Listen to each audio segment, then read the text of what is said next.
Welcome everyone to this conversation on digital verification. Thanks for joining us today, and welcome to the participants that are dialing in. I know there's a number of people also joining this conversation remotely. Thanks all for being with us. I know we're competing with lunch, so it's a tough hour, and it's going to be a great conversation on the future of carbon markets and how digital solutions can play a role there. I'm truly excited to have another really experienced panelist with me today. The goal of this conversation is really to explore how new digital solutions can play a role in scaling carbon markets, with a focus on the verification part of the value chain and of the ecosystem. So there's two important reports that were published recently on the topic. If you haven't seen them, one was published by the World Bank, and we're privileged to have Lucas Belenki with us today, who will share the perspective of the World Bank and the research that has gone into that space. Another report was published by the organization that I founded, SustainCert. We are a carbon impact verification organization developing digital solutions for verification. If you're interested in checking out the report, you can find the QR code on the site to download it. So today with me, we have obviously Luca, who I mentioned. We also have Marley Gray from Microsoft, who's involved in a number of digital monitoring, reporting, and verification initiatives. We're looking forward to hearing Microsoft's perspective on the topic. Carlos Silva, the head of the remote sensing team at Pachama, will share the perspective of a solution provider developing practical sort of monitoring, reporting, and verification solution for the forestry sector. And last but not the least, Jonathan Shopley, a long-term sort of carbon market expert with Climate Impact Partners, who is a fully integrated carbon player from project development up to retail and commercialization. We share the perspective of Climate Impact Partners on digital verification, what it means for you, what are the opportunities and the challenges. So to get us started, obviously there's always significant expectations when we talk about technology and digitalization. It seems to be a sometimes one-size-fits-all solution that is going to solve all the problems we have. We know that in reality it's not truly the case. So to kick us off and set the scene, you guys, can you share maybe a little bit of what you've published in the report recently? What are the real opportunities that you think digitalization can unlock? And what are some of the challenges that remain to be solved in your view? Thank you very much. Honored to be here, and thank you to SustainCert for the invitation. So the World Bank published a report on, I think, digital MRV systems and the role of future carbon markets. I'm not sure if that's the exact title, but something along those lines. And the idea is basically that in sort of probably more than a decade of experience running carbon funds and working in carbon projects in a different way, the World Bank, and also, of course, myself, before joining the World Bank, I was an entrepreneur and I had a food stuff company. I understand how kind of miserable this whole monitoring, reporting, verification process can be. Yeah, getting some nods from the crowd. Nice. So the idea is that you can improve this and streamline this through the help of technologies that kind of have existed for a while but are now becoming cheaper. And so this report looked at the need for this for future markets, the barriers in the way, and there were some cost barriers. The technology can be expensive, especially if you're looking at efficient cook stoves. There are also policy barriers. A lot of these digital MRV systems are anticipated to have some personal data from end users, and so how do you navigate that?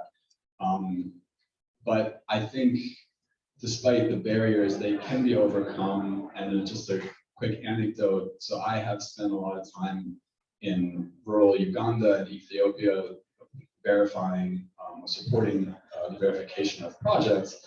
And it can take 2 weeks, find to see 20 households or something in the middle of nowhere. And the last time we did it this year in May in Ethiopia, we were allowed to use WhatsApp video calls to sort of inspect these biogas digesters, and that was kind of amazing. And it seems like such a basic thing, but it was already, for me at least, a huge step as opposed to driving out there and seeing them. So I think there's a lot of potential, even for the cash flow, that you can't wait 2 years to see money from carbon credits for a project. And so there's a lot that needs to be improved upon. Great, thanks, Lucas. So what I'm hearing is that those new technologies can make it quicker, potentially cheaper and faster to produce those offsets.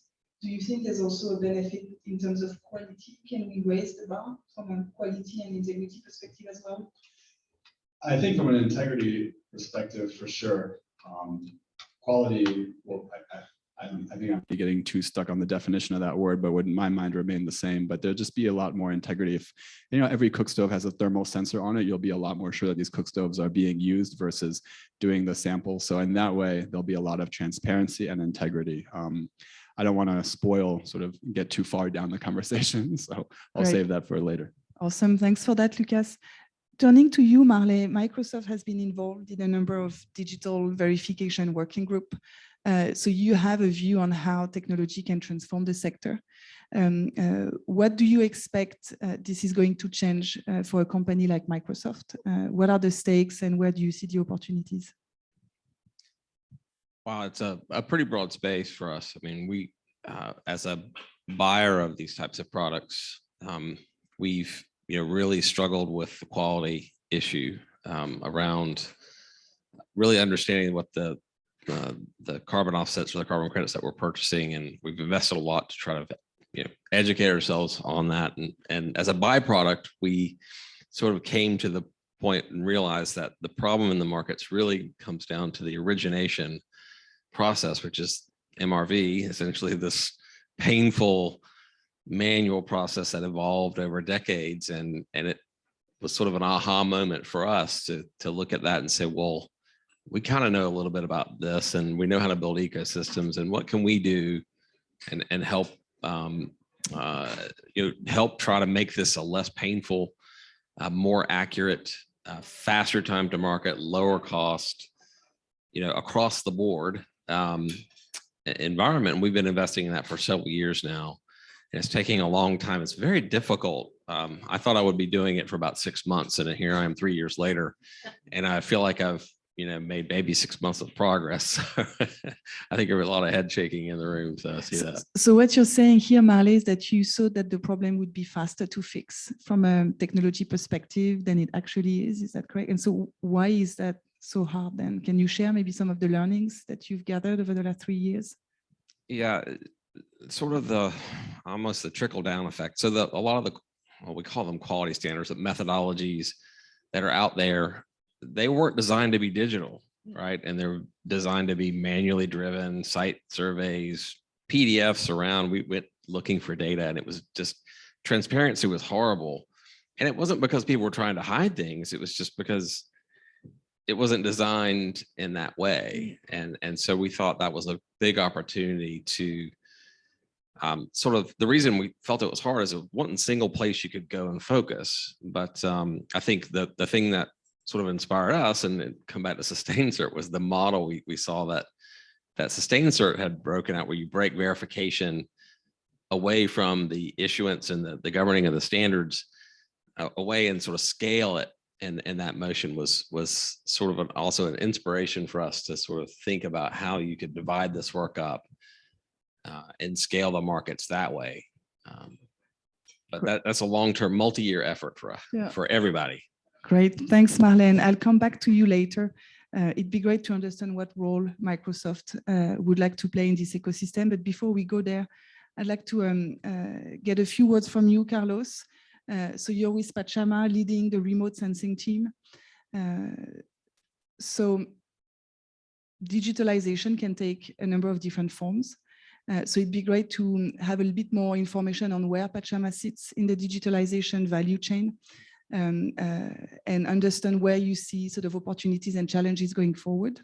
Before we talk about that, I just want to set the scene and introduce the 2 blueprints that we are sort of discussing here, and that are sort of proposed as part of the the white paper that Sustainset released. And it'd be great, Carlos, to understand your perspective on those two blueprints and where you see Pachama fit in those two proposed value chains, basically digitalized value chain. So the first one that's going to be on your left, if I'm not mistaken, is basically a normal verification process where the project developers collects the data, does the quantification, the monitoring, and then submits a report to a verifier. The only difference here is that the entire sort of process is digital. So it's the project developer that takes on the responsibility of building a digital platform. And the verifier with digital capabilities plugs into the platform and does digital verification that way.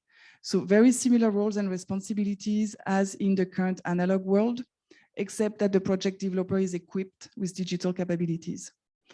In the second blueprint, we're seeing a paradigm shift where it's not the project developer that takes on the load and the burden associated with digitalization.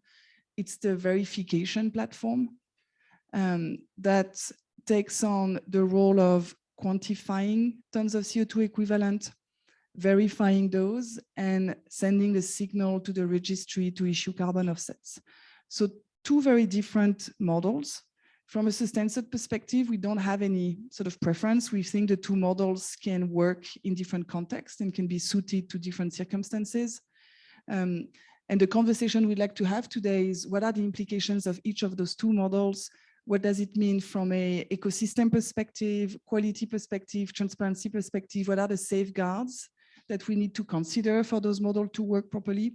And how can we as an industry, as a community of practitioners, help accelerate the transformation of the verification sector towards those models? So back to you, yep, Carlos. And so you can see the models here on the screen. So very quickly, maybe a few words about Pachama so that everyone is clear. And then where do you see yourself in the value chain as outlined in each of the two models? And any quick maybe feedback or comments you have, what do you think is working here, is adding value? What would you like to challenge and why? Yeah, yeah, sure. So let me start actually with the latter question, then go back. So for the schematic on the left of I think that's we're in a lot of working groups with existing registries, and I think that's sort of the primary goal at the moment is can we dispense with get beyond the Excel spreadsheets and the PDFs, but just digitizing the kind of the existing methodologies won't, in my view, accommodate the kind of remote sensing, the satellite observations that we use for monitoring projects and entire landscapes. And so that's where you get, I think, then over to the schematic on the right, where you would have a platform. You know, it's where you asked about where does Pachama fit within that. You know, at the moment we're trying to build a platform that would run that end-to-end issuance, so that you could supply, you know, the landowner could supply us with a boundary file and some other ancillary information, and we could then compute all the relevant crediting quantities. Obviously, we then need some sort of independent body to be validating that, and so. I'll close on what does that independent auditing look like, and why is that, I think, necessarily have to be different for remote sensing. And the way I frame this is a paradigm shift from auditing inputs to auditing outputs. The reason for that is that the nuances of satellite observation and machine learning are so complicated that even if we say, look, we have some third-party person, a standard auditor came in and looked at all your machine learning equations, looked at your code and said, thumbs up, you get the stamp of approval. I think that's roughly akin to what exists now, where someone came in, there are long documents that people approved. What we need is a system that provides transparent confidence to the public, to non-experts. And so when I'll close on this statement of looking at having an independent entity that would hold the core crediting quantities that we compute, carbon, deforestation, and baselines, and you could then, I don't have to know as a buyer or a person off the street anything about satellites or machine learning, but I can know that when Pachama compared its carbon numbers in this region of Brazil against ground acquired data or an actual three-dimensional reconstruction of the forest from LiDAR, their accuracy was plus or minus X. And so I think that's a fundamental shift in the way validation would work. Thanks. And maybe to double click on that, because it's a really key contribution, Carlos. Thanks for sharing that with us. So what we're saying is that right now, verifiers will verify the quality of the data that's coming in. And we can do that digitally. So how many stoves are being used, for how much time, and so on and so forth. How many kilowatt hour of energy are being produced. That doesn't work for remote sensing because we cannot prescribe the inputs that precisely, and technology is changing, it's evolving, so we cannot do that. So what you're saying is that the verification should be at the end of the pipe, and it should be an assessment of the accuracy of the output. Is that correct? And I'll just quickly say that we don't want it to be a black box either. So, we want to be radically transparent on what is inside the box, but we recognize that the average person is not going to be able to fully grasp that. So hence the outputs, but we do want to be transparent about our inputs as well. Great. And is it fair to say that your model would basically be a third blueprint, which would be the second one on the bottom, with a separate verification body that would verify the integrated monitoring and quantification platform? Is that what I'm hearing? Yeah, I think so. I think, there are, I'm not well familiar with them, but in banking and a number of sectors where you have highly complex software, where you have entities that would come in and vouch for its quality and so and security. So that's sort of the platform level validation I'm talking about. But that public element of validating against this common data set. And one thing that might be not directly relevant here, but the importance of the common data set against which one validates is crucial, because even if people are pursuing the most rigorous methods, because of nuances in what machine learning types do you use, what satellites are you using, how are you doing the pre-processing, you could, for the same project, even if you were using a map from NASA or the European Space Agency, you would get different issuance numbers. And I think fundamentally the market, if it's going to scale and not collapse, is my biggest fear. You need to have that fungibility where everyone is sort of constrained to be accrediting at a common benchmark. Great, thanks, Luca. Turning over to you, Jonathan. So Climate Impact Partner is a practitioner in this sector. So what does this mean for you? Do you relate to one of the two blueprints more than the other? And maybe to start with, do you share the comment we had from Lucas at the beginning that the process is generally pretty painful, takes too much time, and that technology really have an important role to play to scale and unlock cheaper, faster, better quality offsets? Marianne, thank you, and thanks for this opportunity. Absolutely, if I had my whole team here, they were saying, you bet. Issuance times, lags, bottlenecks. So I see, and by the way, I like the way we're labeling this left and right rather than I see this and V C Q and R. So it just makes it so much easier and avoids any confusion. But my sense is that what we have on the left here is inevitable. I completely agree with you, Lucas, that it's desperately needed for a range of things, a range of reasons. And when I speak for the upstream part of our business that's involved in carbon asset development, that's all the frustrations of collecting data and, well, actually just getting things issued in a meaningful amount of time. And we're all growing like crazy. So we're feeling the lever of scale already biting. And then if you wanted some remarks on one versus the other, I think though, because also going back to your point about being in the field with a WhatsApp phone and so on, I think there is a need, and maybe this is a lesson we learned from the ICVCM, if I can mention them, that we should start where the market is right now. And where the market is right now is we've got clunky stuff. So moving the market from left to right feels like an inevitable pathway.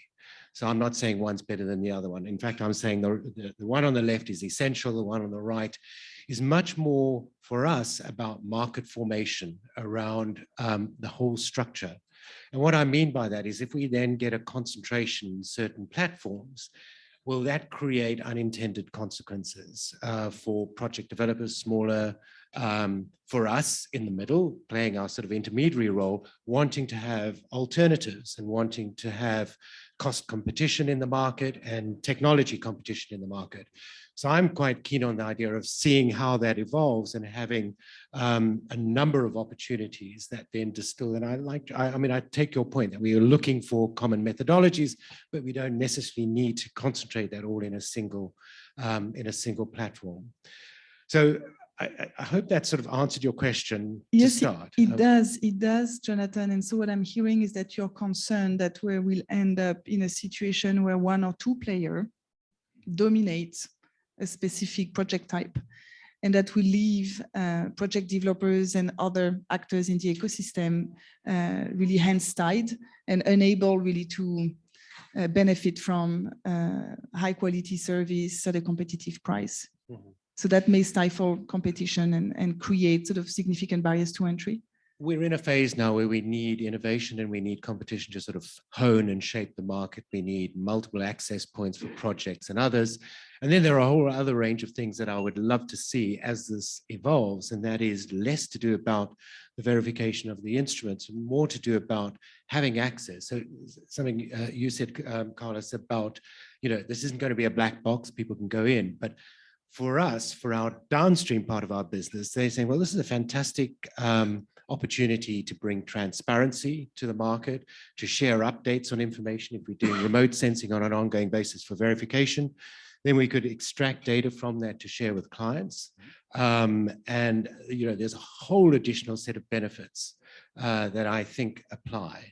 But you're right, that is the point that I was trying to make, is that if we consolidate too quickly or we move too quickly from left to right, we'll leave a lot of opportunities to build efficiencies and learn more about what works for the market. So a quick final comment is that we, just your paper that you've published is fantastic. And there are two separate case studies in there, one around renewable energy, and one about, which is obviously IoT, Internet of Things, and the other is very much about remote sensing. So it'd be great to see one of the platforms probably developing a real core competence in remote sensing, and others on land-based systems, Internets of Things. So we can see, and in fact, those case studies were fantastic because they just showed how much complexity has to be absorbed into these systems. Yeah. Before we open up to the audience for question, I have one more question for you, Jonathan. A key benefit of digitalization, as we hear it, is to be able to move from a situation where issuance takes place once a year or once every 18 or 24 months for a forestry project, to a situation where, in an ideal world, the project developer would be able to press a button and then have credits issued on a registry account somewhere and do that as many times a year as he or she wants. So getting to that point of real-time or near real-time issuance of carbon credits, is this important for you as a project developer? And if so, what value does this bring? Well, it just brings capital to the projects much faster, and it takes out the uncertainty. So you kind of know where you are. I think, the other thing that we are worried about with these long verification periods is that stuff goes wrong during that period, and it only comes to light when you go through the verification. So I think there are real benefits to that kind of real-time vision that you gave, because I know you have. Great. Yeah, you stole my thunder there. But basically, his point is a great one. I remember speaking to an investor who was I think doing dairy farming in East Africa, and he said the great thing about dairy farming is that you generate money every day. And so if there's a problem, you realize it immediately. And that's a huge issue with carbon projects, is that you don't know there's a problem maybe for 2 years or something like that. And you can imagine a situation where even in a forestry project, where issuance once a year makes sense, maybe because of seasons and stuff like that, you could still sort of interpolate is the right word. Yeah. Go between the data points and sort of guess, okay, I'm assuming I'm going to have this many credits. And then the same way you prepay your taxes and you file your taxes and you get a return, or you might owe, you can figure that out, right? In Q1 of the next year. Did you over issue? Did you under issue? There's a buffer. So there's a lot that can be done. The one quick comment I also wanted to make is, I think the World Bank is a bit agnostic to sort of these two setups, but what we really feel is important is some sort of certification standard for the system. So the way you certify credits, instead you certify the system, and then you get the green light for X many, 5 years, something like that. Maybe there's a check or something, but that's what we feel is very important. Thanks, Luca. And before we turn to the audience, actually, the World Bank has also proposed a blueprint, taking a much sort of broader perspective on the entire sort of carbon market ecosystem. So can you walk us through the key, maybe design features of that blueprint, where you see verification play a role? Sure. Yeah. So this is what we call sort of our end-to-end digitalization of the future carbon market infrastructure. I think we're not the only organization to sort of have this idea, but you'll see on the, I believe, what should be left side for both of us, your left and my left, is the MRV level with the projects. I think here we're looking more at a sort of an energy efficiency project. And then it feeds into this database, which feeds into a national registry. And then you have the tokenization aspects up top and our client warehouse products to the right, with then services like quality of projects and other things, double counting checks built on top of the client warehouse layer. So that's a map we're working with right now. That graphic might have been updated a little bit. Great. Thanks, Lucas. So looking at the audience, both here in the room and online, do you have any questions, any comments, maybe any experience you'd like to share with us today on digitalizing monitoring, reporting, and verification in the context of carbon markets? Yeah. If you can please state your name and your affiliation. Thank you. Andrew. Is it on? Yeah. Andrew Nobrega with Pure Project. So, we talk about the infrastructure associated with remote sensing and MRV. One of the topics that I don't see spoken about enough is the differential ability of remote sensing to determine the actual assets on the ground. So if you have an agroforestry system under cocoa, there's cocoa trees, you're growing trees through it, you're going to have a gap in information that you can digest from remote sensing to some degree. If you talk about cover cropping, that's something visually you can see on the ground and you can infer. But when we talk about nature-based solutions, if we are talking about nature-based solutions, there's a lot of different interventions, and the signals that you can receive from remote sensing are quite differentiated, not only in what they produce, but our ability technologically to interpret them. So I was just wondering if anybody could speak to how they're seeking to overcome that challenge. Thanks. Carlos, would you like to take this? No, that's a great point. I mean, I want to be very clear that from satellites, you really should only be attempting to monitor above ground live tree biomass. And my general view on this is, for scalability and uniformity and transparency, that my own 2 principles for carbon crediting is: principle 1, any crediting quantity should be able to be validated against an independent data set. If there is no such independent data set, i.e. it's not observable from the questioner's point, then you should not be including it in your crediting equations, or if so, it should be a very conservative default that's applied universally, such that you're not gaming defaults. But agreed. So I wouldn't believe, below ground or anything else. Yeah. And just to follow up on that, Carlos, and I'm no remote sensing expert, I'm trying to follow you here. So you're saying you should be held accountable or audited against an independent data set. Is it a necessity or a requirement that this data set is the same for all market players, or can it vary? I think ideally it would be, in order to as I was saying earlier, ensure that standardization in the credit itself, such that 2 different data providers would result in roughly the same issuance, and you're not getting differences that are arbitrary. The other thing that's escaping me at the moment, I'll have to come back to. We'll come back to that. Yeah, excellent. Any other questions from the room or online? Great. I do. Yeah, Karen, go ahead. So I come from Alberta, where I was in government working on our 15-year-old carbon pricing system, in one of the first ones in North America.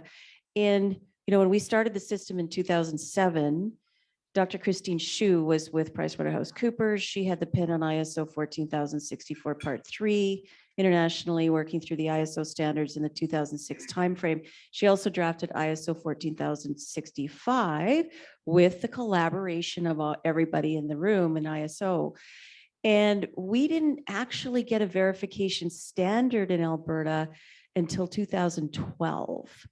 So I said to Christine, my God, why didn't she wrote it? Why did you not get that? We would have helped so much. She goes, Karen, I could not have done it until we had this experience of putting the wheels on the ISO standards and making them work.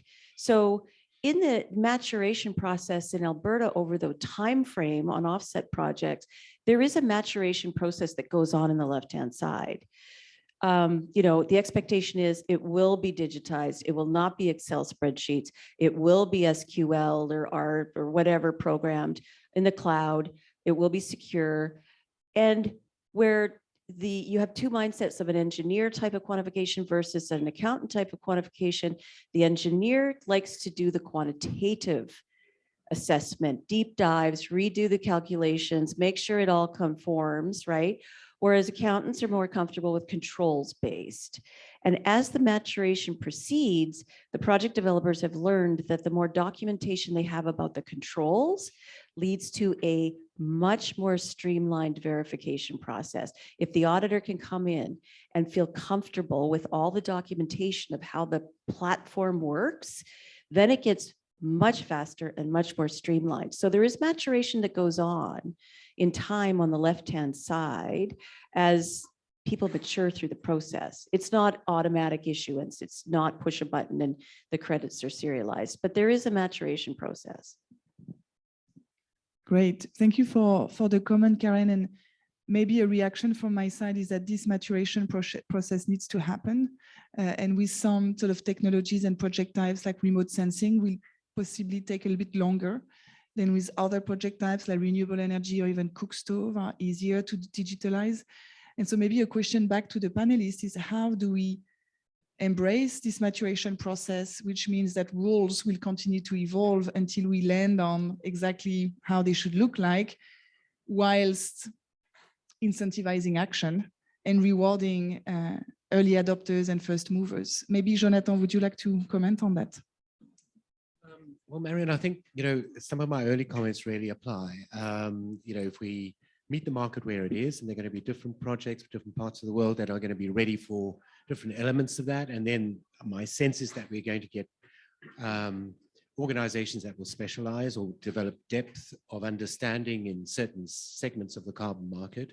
So, that process of evolution and figuring out, first of all, how to do it, and then how to use the data to best effect is, whether we do that through pilots or early rewards or just opening up the market. I think the work you're doing, just in sort of setting it out and having these conversations, is moving it along. We had some experience. We tried, we specialize a bit in nature-based solutions. So we've looked at remote sensing monitoring, mainly for our due diligence and risk assessment in 3 different parts of the world with 3 different suppliers. And we've learned an enormous amount, and we're only 3 months into that. And a lot of differences and a lot of learning that comes out of that. So let's just sort of agree that we need a period of learning and exploration, putting the wheels on, is that what you said? But keep our ambition and urgency to the fore. Right. Thank you, Jonathan. And before we wrap up, coming back to you, Marley. So where do you see Microsoft play a role or not in this ecosystem? And what do you think we should expect in the next few months or year? Do you anticipate any major developments that we should be on the lookout for? Yeah, I think, the way we sort of look at how can we help, I think one of the things that we've tried to identify as we've worked with several of our partners in this space and learning where the problems are is try to identify the commonality of a common substrate, if you will, that all sort of, whether you're a project, a verifier, or a registry, you have what's that commonality that you can have in place. And some of it is just collaboration. There's basic collaboration infrastructure that you can have put in place, and the cloud's obviously a great place to do that. Basically, looking at, can we lay that common foundation to allow what we've seen in the past is we've seen digital MRV solutions go out and they try to build a full silo, and they'll go and they'll say, we're going to go work with the projects, we're going to build the verification, we're going to issue the credits, and we're going to create a marketplace. And that type of vertical silo, sometimes you just had to do it. The problem is you create silos of supply, and it becomes difficult for buyers, and you get lack of consistency in supply. So if we can try to figure out, is there a way for us to lay that common foundation so we stop and break down these barriers to really scale the supply? I like to call it the origination process. Keep it separate from distribution and really optimize the origination of these projects. So from us, we see things like things that we sort of have been working on for decades around identity and identity, and not just people, but things of data. You can uniquely identify things and then share that identity across, and you can start to solve problems about sharing data and removing friction. Essentially, this is a big claims process. Projects are creating evidence, and you're submitting a claim that has to be verified. That claim gets processed. Once it's processed, the credit gets issued, and then you want to monitor that thing and rinse and repeat. And what we've done is over the last 3 years is look at that very carefully and think, what are some things that we could help bring to market to get companies like SustainCert, everyone in the space, right, to stop building your own plumbing and focus on where we need the expertise to scale, because we need all of the above for these markets to work. So I can't announce anything yet, but we'll be announcing things. But really, we're super focused on origination, not on distribution, not marketplaces, exchanges. That's for partnerships, and partnerships all around it. Everyone has to work together. Yeah. And do you have a message then to the ecosystem? What if you could sort of get a message out to the ecosystem?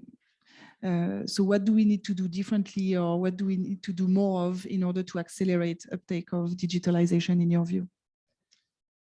So that's also a very interesting question. Starting in 2000, we became very transparent about how we were going to our abatement strategy for the emissions that we couldn't avoid, mostly scope 3.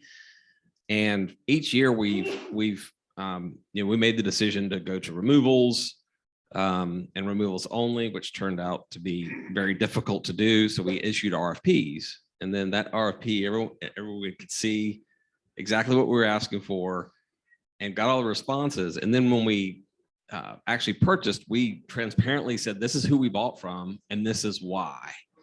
We did it for 2021 and 2022, and we're going to continue doing that. And that message, that's not from my team. My team, they're our customer. So we look at that and go, oh, wow. They're really talking about things like durability.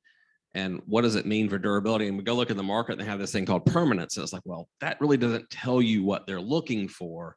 So what does durability mean for somebody that's buying this? And what are those aspects? And we've, from that, extracted, properties that we think are valuable. And then we go to standards bodies and say, hey, this is what we think durability means. It would be great if a carbon credit or a carbon removal unit or whatever would have these properties. So I can look at something and say, oh, this has a durability of 1,000 years, risk profile of this, a reversal, and a mitigation strategy that's done this. And this is who's on the hook for mitigating a reversal event, and be able to see that immediately. And then I can say, well, show me all the credits that meet that profile and give me 1,000 of those.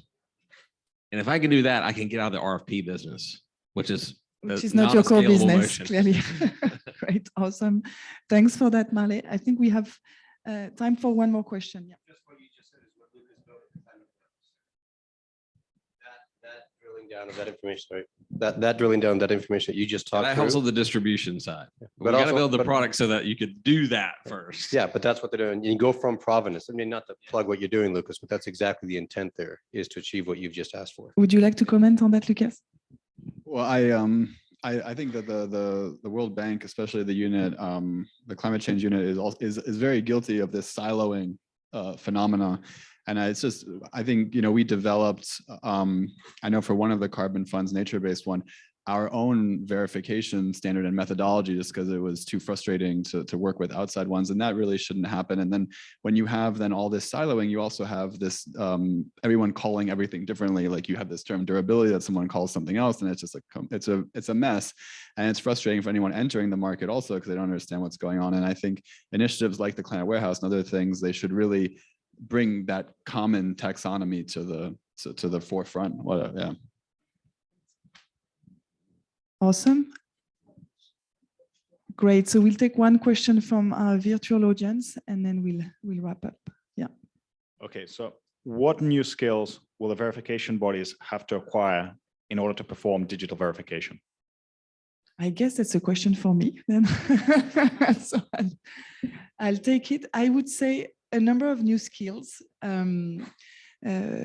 We're currently scaling up our data science capabilities at SustainCert because we know that this is going to be required for digital verification. So that's one. I would say significant sort of digital capabilities. We need to be able to build the right platforms, the right digital integrations in order to be platform agnostics, basically. So I would say primarily data science and digital capabilities. Yeah. Excellent. Well, thank you very much to the four of you for being with us today, and thank you to our participants, and looking forward to hearing from you. If you'd like to know more about our work on digital verification, my colleague Nadine is here in the room and can answer your question. Thank you.